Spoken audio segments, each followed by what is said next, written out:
Hi Cancer, Sun, Moon, Ascendant, or Venus. This is Dane, and I'm going to be doing your November 11th, 2021 reading for you. 11/11 reading. Now, if this reading resonates with you, don't forget to like, comment, and subscribe. If you're interested in any of the cards that I'm using, they will be listed and linked in the description box below. Now, before we begin this reading, let us clear the energy space, raising our own energy vibration and releasing any negativity. So take a nice deep breath in, exhaling whenever it feels comfortable for you.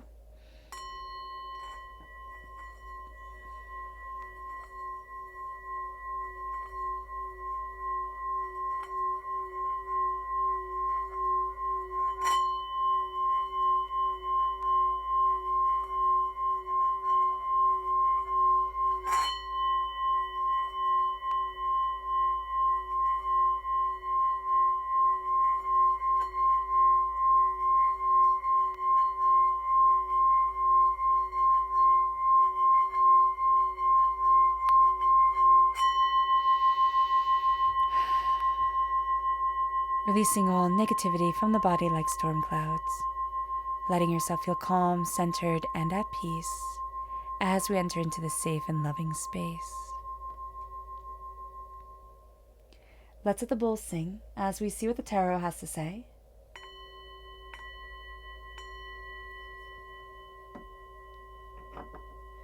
How will Cancer be affected by November 11th, 11/11? Angels and spirit guides, show me clearly. Guide this reading and show me clearly. Angels and spirit guides. Angels and spirit guides, show me clearly. Guide this reading and show me clearly. Angels and spirit guides. Angels and spirit guides, show me clearly. Guide this reading and show me clearly. Angels and spirit guides. Angels and spirit guides, show me clearly. Guide this reading and show me clearly. Angels and spirit guides. Angels and spirit guides, show me clearly.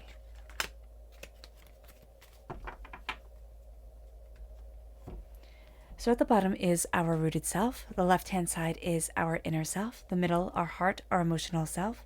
The right-hand side, the public arena, the public self. So let's see what the cards have to say. We have the Hierophant, which is Taurus energy.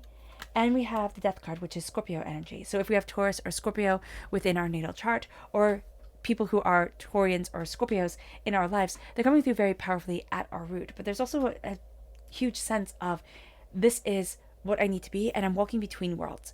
I'm walking between what everybody else can see and what I can see within my life. And that can feel uncomfortable at times, but it's also going to be very powerful for us. It moves us to our inner self. We have the Star, which is Aquarius energy. Okay, so 11/11, November 11th, falls on the first quarter moon, which is in Aquarius. So that's actually going to be very powerful for us. And then we have the Knight of Pentacles, Earth sign energy, Taurus, Virgo, Capricorn, enhancing the Taurus energy at our root, but also letting us know that we have to have patience as things move forward and as we embrace the power of what 11/11 is bringing to us.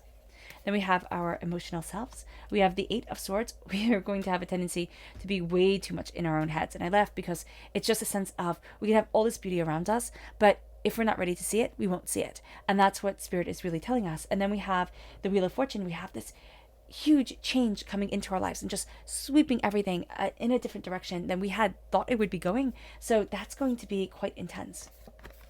Our public arena, the Four of Cups, awareness, but a gift coming in that we're not expecting. And that's what 11/11 is. It's about awareness. It's about taking these gifts that we aren't expecting. It's about doors opening that we didn't expect to open. And the Empress comes forward.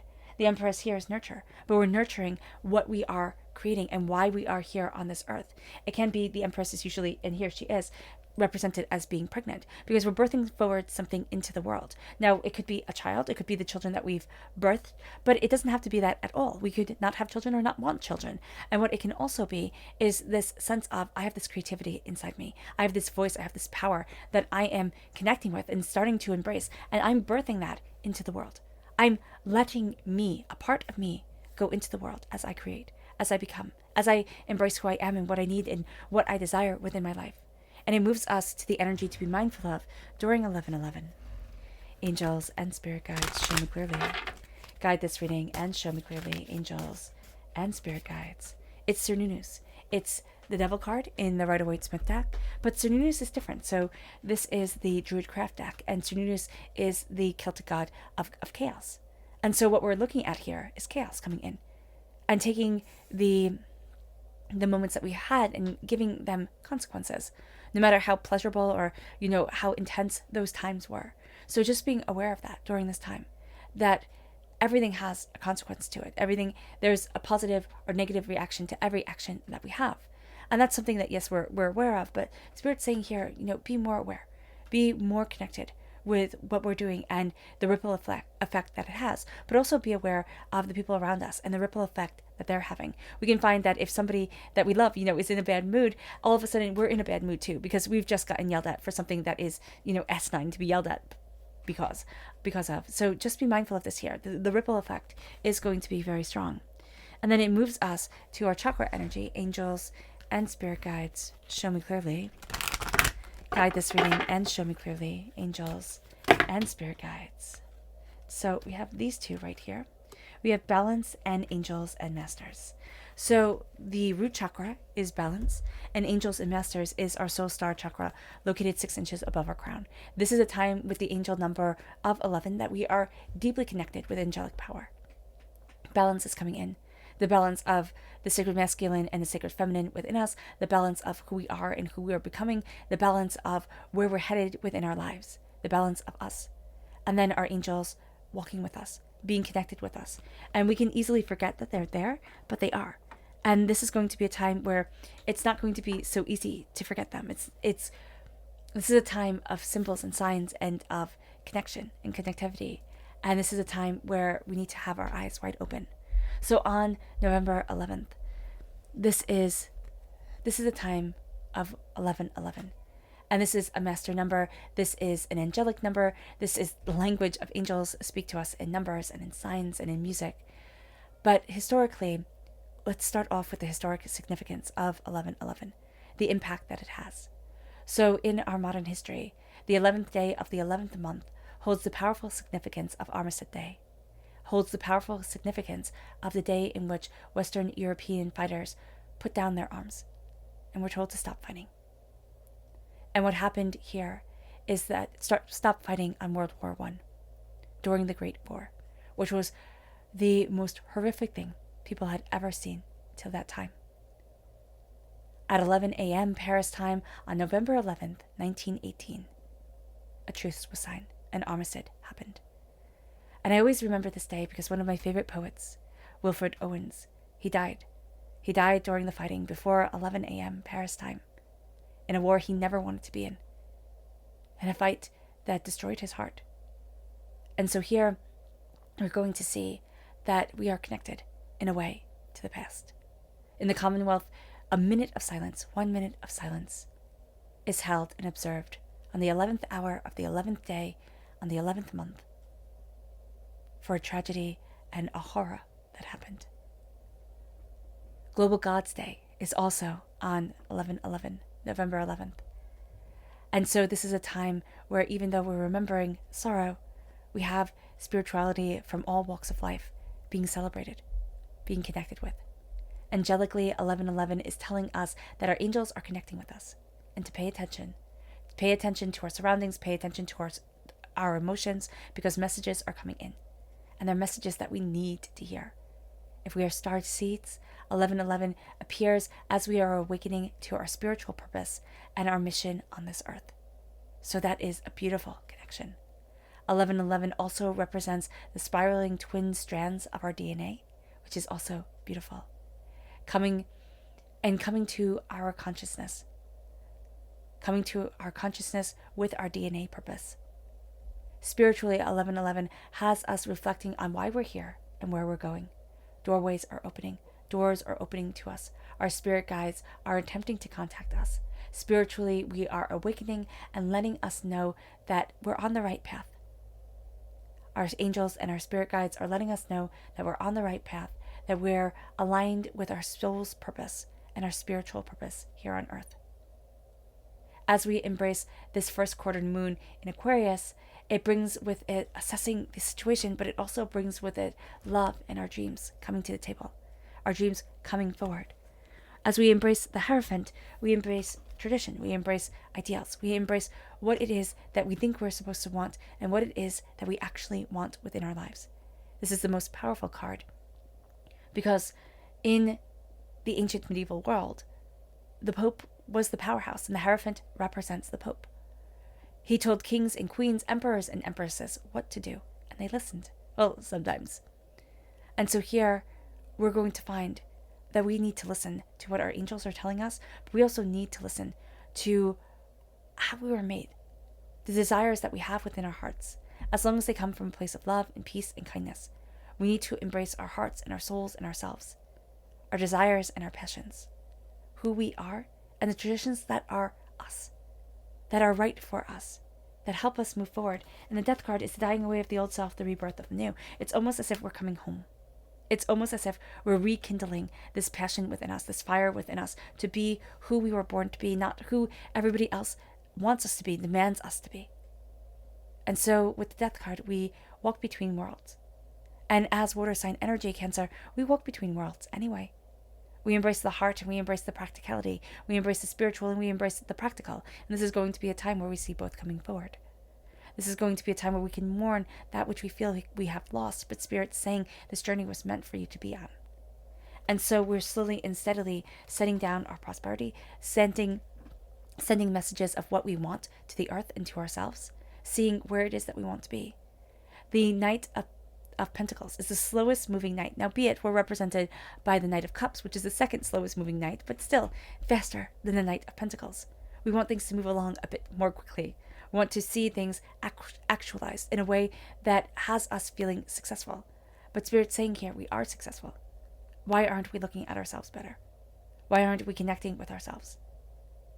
We can be in darkness. We can be in shadows. There can be a gray cloak around us that just feels like it's suffocating us. And Spirit's saying here, look within. It can be that we need to talk to somebody. It can be that we need assistance to help understand what's happening in our lives. There's nothing wrong with reaching a hand out. There's nothing wrong with needing to connect. And what Spirit's saying here is that we're slowly and steadily moving towards prosperity and abundance, moving towards the place that we need to be within our lives. And the first quarter moon in Aquarius is letting us connect once again with our love and our passion and our dreams and our desires. The star is what we wish for. The star is what we long for within our lives. This isn't just the cross your fingers, make a wish. This is deep down what our gut is longing for, what the essence of ourselves knows that we are missing. And Spirit's saying here, I'm bringing that to you. Now that can be absolutely terrifying, and that's where we get too much in our own heads. Because what if what I've always wanted starts to come forward? What if I stand on the precipice of my dreams and I could have everything that I desired? We think, oh my gosh, that's amazing. Why wouldn't I take it? Of course I would. But it's also overwhelming and terrifying. And it can become too much. So we need to acknowledge that. We need to acknowledge the fear that we will face. We need to acknowledge the hardships that we will have. We always visualize our future, right? We always visualize what we want, and we see the celebratory times, right? We see crossing the finish line, we see, the house, the this, the that, and we see ourselves celebrating. But we don't see the long, hard road that it takes to get there. And we don't celebrate that. We don't visualize the intensity of it all. And so here, with the stars, as we look at what we wish for, we also look at the reality of it, the reality of those wishes, the reality of the fear that might come forward from being told that we weren't enough when we were little, and that fear making us think, oh no, I can't possibly shine. I can't possibly be successful. I can't possibly let abundance into my life. And so we face it. We understand it. We acknowledge it as we acknowledge our dreams. And it leads us to this place of doubt and fear, and our emotions just whirlwinding around us and thinking, how could I possibly be this person? Like, how can I possibly achieve what I want to achieve and go after what I want to go after and be and celebrate me? Because there's so much going on and there's so many variables that I cannot put into neat little boxes. And Spirit's saying here, there will always be.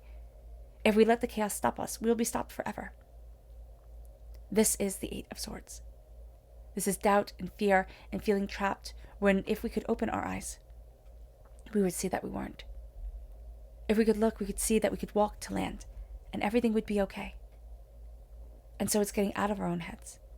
It's letting ourselves move. It's letting our bodies be. It's connecting with our hearts and ourselves and centering ourselves. And then all of a sudden, everything starts to change. We start to change. We start to see the world differently, and we can feel like we're on this roller coaster ride. Like, why am I having these highs and these lows, and why is it so intense? Because angelically, we're being told, pay attention. Pay attention to what you're feeling.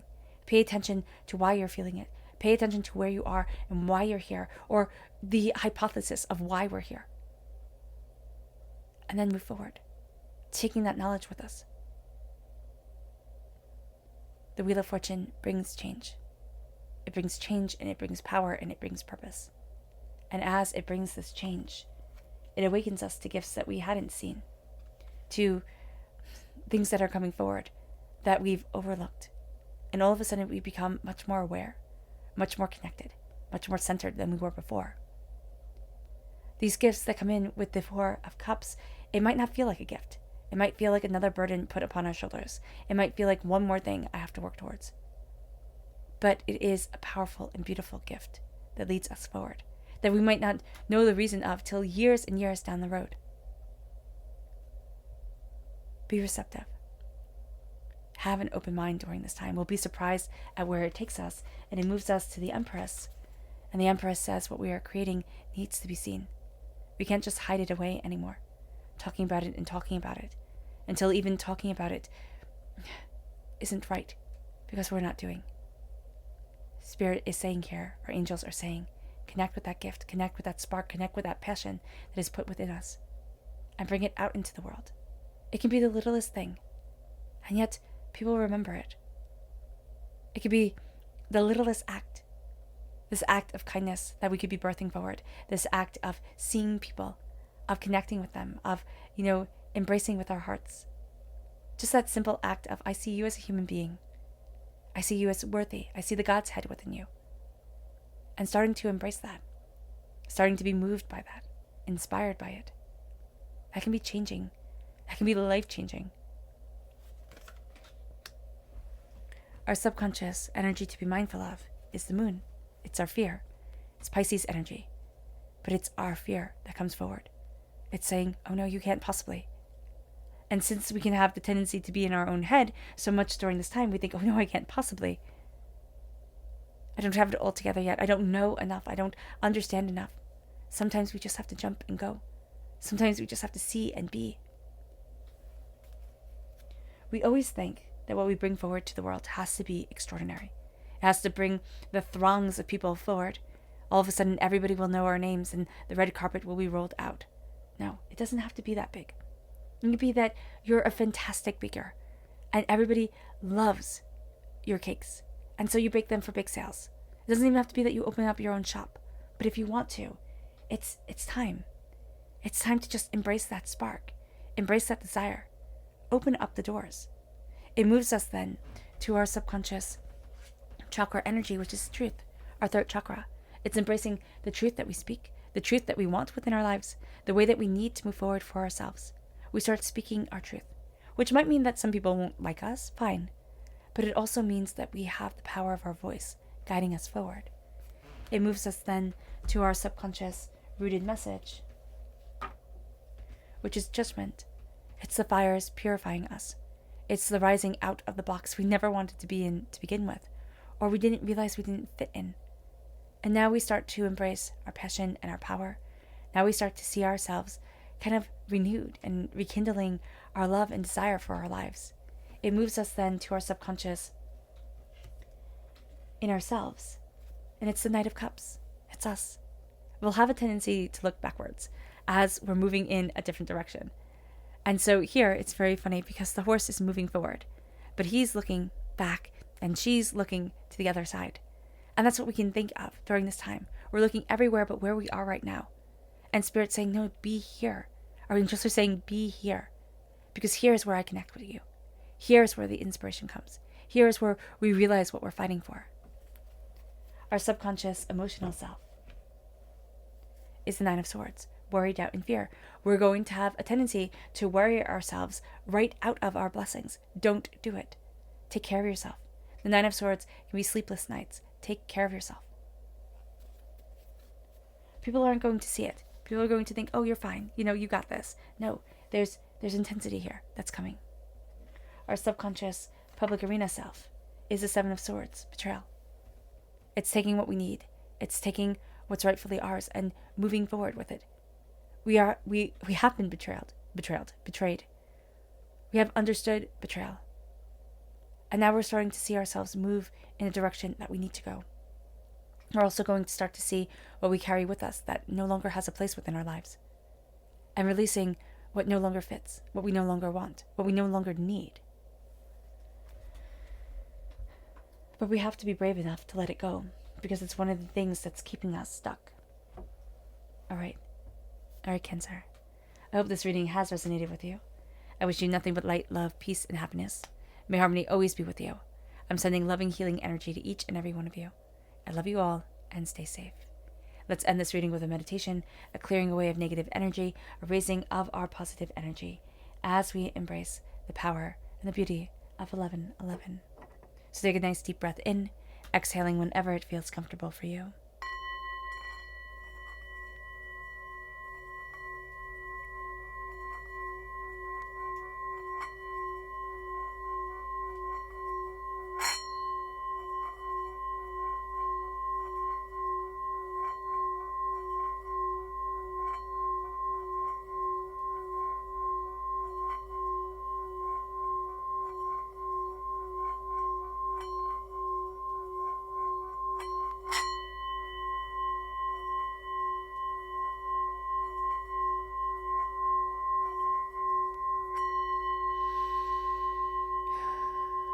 May you move forward in peace and in harmony, Cancer, and may you have a blessed 1111.